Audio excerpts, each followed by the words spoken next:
Hello, कैसे हो आप लोग यार। इस वीडियो में हम बात करने जा रहे हैं पुर्तगाल के एक ऐसे वीज़े के बारे में जिसके लिए ना तो आपको कोई डिग्री की ज़रूरत है, ना आपको कोई जॉब ऑफ़र की ज़रूरत है, ना कोई बैंक स्टेटमेंट की ज़रूरत है, ना किसी इन्वेस्टमेंट की ज़रूरत है आपको।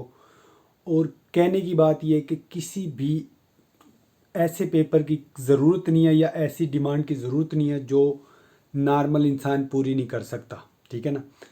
इस वीज़े को कहते हैं D7 वीज़ा। जी हाँ, और इस वीज़े की सबसे अच्छी बात यह है कि आप इस वीज़े पे वहाँ जॉब भी कर सकते हो, इस वीज़े पे आप बिज़नेस भी कर सकते हो, और इस वीज़े पे आप सारे शेंजन कंट्रियों में घूम फिर भी सकते हो। कोई रुकावट नहीं है इस वीज़े पे। और 27 के 27 शेंजन कंट्रियों में आप आ जा सकते हो इस वीज़े के ऊपर। जी हाँ, तो इस वीज़े को D7 वीज़ा कहते हैं। और ये बेसिकली जो वीज़ा होता है ये होता है रिटायर्ड लोगों के लिए। जो लोग रिटायर्ड हो जाते हैं, जिनकी स्पेसिफिक पेंशन कह लो अपनी ज़बान में कि पेंशन आ रही होती है, या स्पेसिफिक कोई ऐसी इनकम आ रही होती है जो उन्होंने इन्वेस्ट की होती है किसी जगह पे, वो उनकी प्रॉपर आ रही होती है। बट यही सिर्फ इस वीज़े के लिए आपको शो करना है कि आपकी इनकम महीने जो मंथली है वो इतनी बनती है। और वो रिक्वायरमेंट है कि कितनी आपकी इनकम होनी चाहिए मंथली, जिसकी बिना पे ये वीज़ा आपको मिलता है।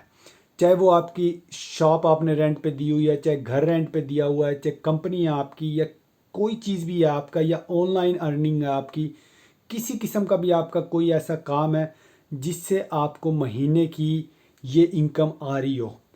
अगर आप 1 पर्सन ये वीज़ा अप्लाई करते हैं तो उसके 1 पर्सन के लिए आपको 665 यूरो आपके अकाउंट में हर महीने आने चाहिए। वो पिछले 1 साल से आपको शो कराने पड़ेंगे कि ये स्पेसिफिक इनकम मेरे अकाउंट में आ रही है। अगर ज़्यादा है, 665 से ज़्यादा है, तो वेल एंड गुड, वो अच्छी चीज़ है। जितने भी ज़्यादा हो, चाहे वो 1000 यूरो, 2000, 10,000 यूरो, बट 665 यूरो से कम नहीं होने चाहिए आपके अकाउंट में, या आपकी स्पेसिफिक जो इनकम है इससे कम नहीं होनी चाहिए। तो अगर आपके साथ बीवी आपके साथ जा रही है तो आपके 665 में 50% आपके और डलेंगे। मीन्स के 665 का जो 50% होता है वो ऑलमोस्ट थ्री थ्री समथिंग होता है, 333 बनता है आई थिंक। तो वो 333 आपको 665 में शामिल करने पड़ेंगे, तो ये 900 समथिंग बन जाएंगे। अगर आपका कोई बच्चा भी आपके साथ जा रहा है, बच्चे भी आपके एक है जिसकी एज 6 से 12 है, तो देन 30% आपको उसके पैसे ऐड करने पड़ेंगे। 30% आप देख लो 1 समथिंग बनते हैं, 130 कुछ बनते हैं। और अगर आपके दो हैं तो ऐसे ही। अगर आपके बच्चे 12 साल से बड़े हैं देन आपको 50% ही देना पड़ेगा। अगर 6 साल से छोटे हैं देन टोटली फ्री है आपके वीज़ा। आपको सिर्फ अपना ही अप्लाई करना पड़ेगा वाइफ के साथ, और बच्चे का वीज़ा आपका वैसे ही लग जाएगा।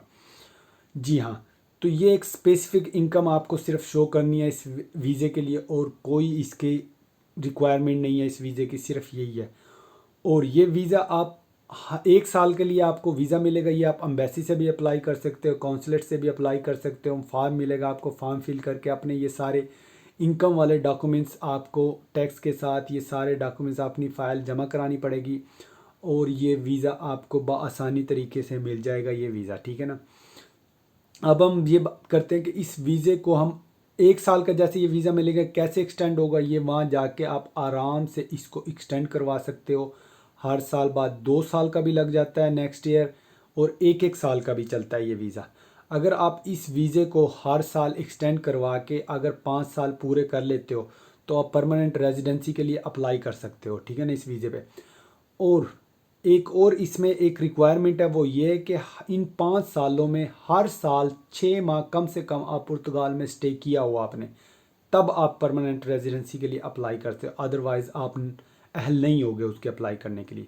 क्योंकि कभी बाद लोग ये सोचते हैं कि हमने वीज़ा ले लिया, अब हम जाते हैं नहीं जाते हैं, या साल में एक चक्कर घूम फिरने के लिए हफ्ता 10 दिन का लगाया है फिर हम पीआर ले लेंगे, तो ऐसा बिल्कुल भी नहीं है।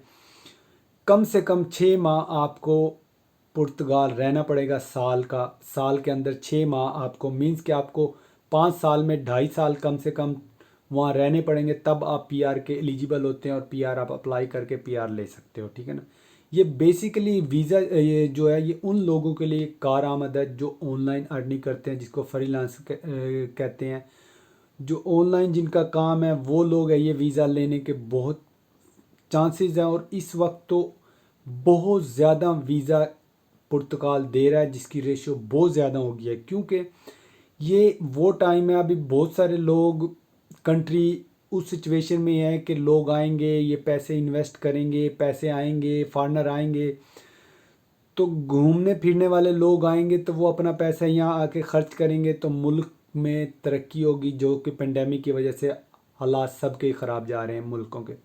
तो इस वक्त इसी वीज़े को लेने के बहुत अच्छे चांसेस है। और ये वीज़ा अभी नहीं, ये चल बहुत पहले का रहा है। अगर आपके पास अभी ये रिक्वायरमेंट नहीं है तो आप अभी से शुरू कर सकते हो इस वीज़े के लिए। रिक्वायरमेंट के 6 माह बाद, साल बाद आप ये वीज़ा अप्लाई कर सकते हैं। ये वीज़ा रिटायर्ड वीज़ा है और ये बहुत पुराना बेसिकली वीज़ा है, बट अब इस वीज़े की जो रेशो है वो बहुत ऊपर गई है। इस रेशो की वजह से हम भी ये वीडियो बना रहे हैं कि क्योंकि आजकल इस वीज़े की जो रेशो है वो चांस जो लगने के जो चांसेस है वो 99% चल रहे हैं, क्योंकि जो भी फाइल सबमिट करवा रहा है D7 वीज़े के लिए उसको वीज़ा मिल रहा है। तो अगर आप करना चाहें तो आने वाले टाइम के लिए आप अप्लाई कर सकते हैं। अगर आपकी ऐसी कोई स्पेसिफिक इनकम है 665 की यूरो की, जो आलमोस्ट आप कह सकते हो कि $1000 शायद बनते होंगे, आप खुद भी कैलकुलेट कर सकते हो। और इस वीज़े की अप्लाई करने की जो फ़ीस है वो $60 है या $80 है, बिटवीन ऐसे ही है, क्योंकि ये ऊपर नीचे होती रहती है। अगर मैंने चेक किया था 60 थी, बट सुनने में आ रहा था कि ज़्यादा हो जाएगी तो ये वीडियो जब तक अपलोड होगी शायद 5-4 यूरो ऊपर नीचे हो जाए। तो आप ये अंदाज़ा कर सकते हैं 60 से 100 के दरमियान में इसको क्या नाम है, इस वीज़े की जो फ़ीस है इतनी है। और बआसानी तरीके से कोई इतने डॉक्यूमेंट अप्लाई करने के लिए नहीं है। अगर आपके पास हैं तो आप साथ अपनी फ़ाइल में लगा सकते हैं। अदरवाइज़ आपको जो मेन सोर्स ऑफ वीज़ा लगने की है ना, वो यही है कि आपकी जो इनकम है। जो प्लस पॉइंट है जो वीज़ा लगने के कह दो ऑथेंटिसिटी है, वो सिर्फ यह आपकी इनकम है कि आपकी इनकम आप कैसे शो कराते हो। 665 यूरो आपकी प्रॉपर इनकम है कि नहीं है, बस यही चीज़ इस वीज़े के लिए मेन रिक्वायरमेंट है, और कुछ भी नहीं है। और जैसे मैंने कहा, आप अपनी वाइफ का, बच्चों का, जो जो आप जानना चाहो उनके पैसे आप 50-50% आप, क्योंकि हेड ऑफ़ द फैमिली का सिर्फ 100% आपको पैसे पे करने होते हैं, जो 100% 665 है। बाकी जो आप जितने भी लोगों को अपने साथ, अगर वाइफ जाती है, माँ बाप जाते हैं या बच्चे जाते हैं जो 12 साल से बड़े हैं, तो आपको सिर्फ 50% उनके पैसे इंक्लूड करने पड़ेंगे इसके अंदर। और इस वीज़े की कोई रिक्वायरमेंट नहीं है। होप कि वीडियो आपको सही लगे तो चैनल को लाइक करना, शेयर करना, सब्सक्राइब करना और आने वाली वीडियो ज़रूर देखना।